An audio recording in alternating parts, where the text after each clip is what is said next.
Listen, buddy, I know it's hard, and I'm sorry it's gotta end like this. But you've gotta go, okay? Because this is what Apple said has to happen. They said it's best.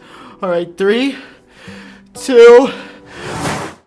There is just news. There is no good or bad. I'm not dying, you idiot! That is bad news. So what are you waiting for? If you're excited for today's video, drop a like down below. It seriously helps me and the channel out. And click that subscribe button and turn on the bell for notifications so that you never miss a beat.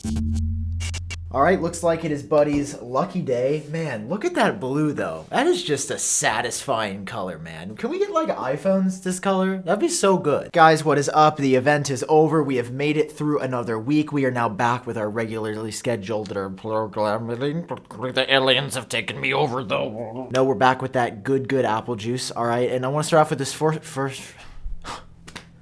Clearly I haven't done this in like a week because I'm struggling to make it through even the intro. Jumping into the first story today, you guys know how Apple held the event, the iPhone SE, iPad Air, new Mac Studio stuff. That was super cool. Well, did you know that they also released a new version of the Mac Pro as well? Yeah, this is one of these weird things that they just kind of dropped on their website. It was like, oh, there's a new version of the Mac Pro. We've been waiting on this update for a really long time. I bet if you're a cool guy like me, sorry, let me put the hood up for this one. I bet if you're a cool guy like me, you'd say this new Mac Pro, it's probably the update we've been waiting for with the new CPU and new internals and everything. No, apparently Apple is not as cool as us because the new Mac Pro simply got a storage bump. Get this, the $6,000 computer went from 256 gigabytes of storage. Oh, whoa, Apple, don't be too generous there, to a whopping 512. Oh God, how is it still this bad? Like a $6,000 computer with half a terabyte of storage? Okay, well, hey, maybe the graphics card is better. You're right, the graphics card did get a little bit better on this Mac Pro. They put the Radeon Pro W550X graphics inside. It was like a different one before. I don't know. This is not like a Mac Pro channel, so I'm not going to dive deep into the specs here. My point is that if you buy this Mac Pro,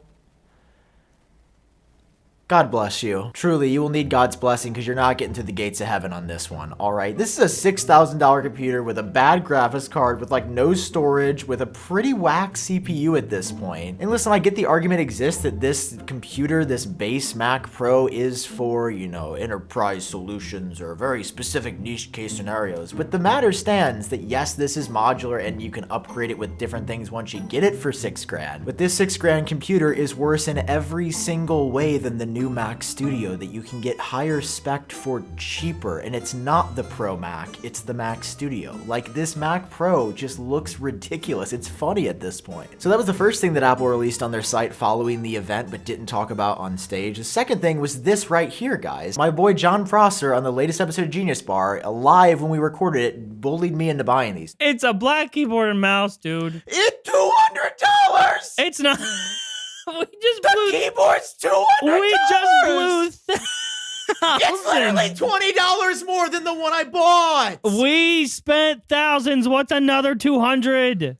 Damn, you right. Send that to my cart. Are they different or better than the other ones? No, but do they look cooler? Yeah, they're black and silver, man. All right. Pretty cool. Love it. They got me to buy this stuff. And then the last thing that they unveiled was like a new Thunderbolt cable that's about 1 meter long. This obviously helps you connect all your Thunderbolt devices, and I believe it is included in the box with the new Mac Studio display that came out. And then finally, I guess I should add that there are the new watch bands and iPhone cases that came out as well. Okay, so let's take a look at all the new stuff that is out. So for the iPhone 13s and 13 Pros, we've got the Lemon Zest right here, Blue Fog, Eucalyptus, man, they're just killing it with these names here, and Nectarine. So some very spring colors out here. Next up for the Apple Watch, there's some really cool new bands actually. This is probably my favorite thing Apple's released in a minute. This is a bright pink braided. I don't know, there's just something about this that looks really good to me. And then there's also a bright green as well, which is the same thing. And I have to say, in contrast with that space gray watch, it looks pretty good. For the braided solo loop, there's also this Abyss Blue, which is a pretty good looking color, but honestly pretty similar in shade overall to the existing Atlantic Blue. And then we've got Starlight, which is sort of a basically to match the casing option that they have here. You're gonna see some very similar colors again for these solo loop options. We've got the Lemon Zest, Mineral Green, which is new here, Eucalyptus, so happy we have Eucalyptus again, and then we've got Nectarine. The Apple Watch band that I still rock every day is the Sport Band. This just continues to be my favorite. We've got some fresh colors here, the bright green, which again, with that black watch, which is the one that I have to say, I do really like that. We've got got lemon zest again, which is just okay to me, blue fog, and then I think the abyss blue is something we've already had. What if you're looking for something special? We got the new Nike sport band here, which is pink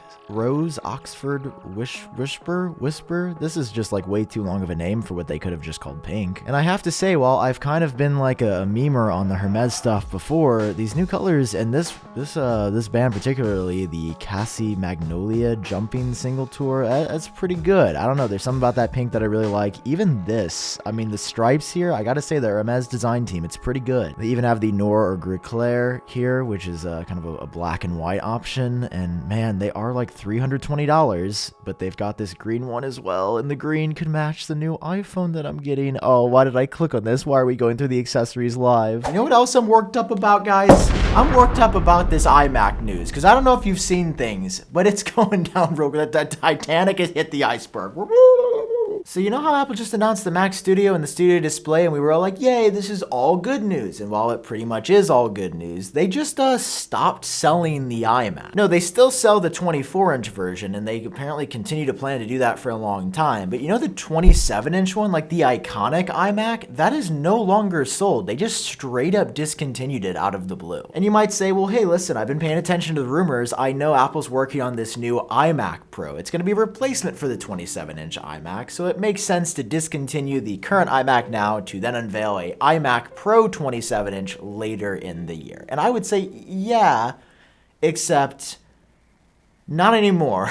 What do you mean, bro? I've been following the rumors. I've been waiting for this new iMac Pro, and now you tell me that it's not coming. Please tell me it's not true. Please tell me you're playing with me. I've said this before, I will say it again. I am just the messenger. I do not like the news that I have to report on, but I do have to report on this news sometimes. Apple has confirmed they are done selling the 27-inch iMac, and they are directing people interested in that to just buy a Mac Studio. And listen, that's fine because the Mac Studio is incredible in every way, and the new Studio Display looks really good and is basically the same display panel as the 5K iMac.